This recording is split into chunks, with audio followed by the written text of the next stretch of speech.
près de 700 partisans présumés de Mohamed Morsi condamnés à mort.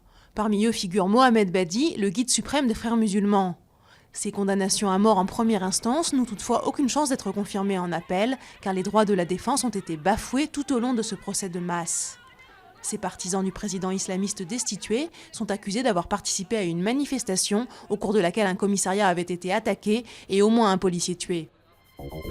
Nouveau trouble à l'est de l'Ukraine où des insurgés pro-russes se sont emparés de la mairie d'une ville supplémentaire.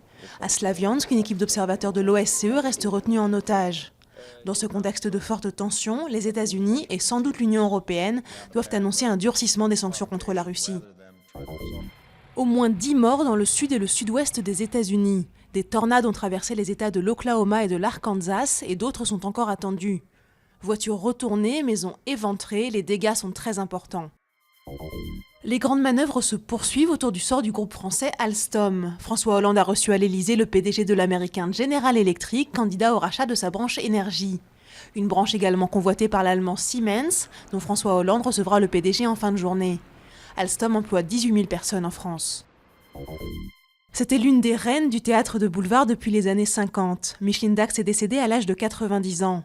Aussi à l'aise sur les planches que derrière la caméra, elle avait tourné dans une quarantaine de films, notamment pour Jacques Becker et Sacha Guitry.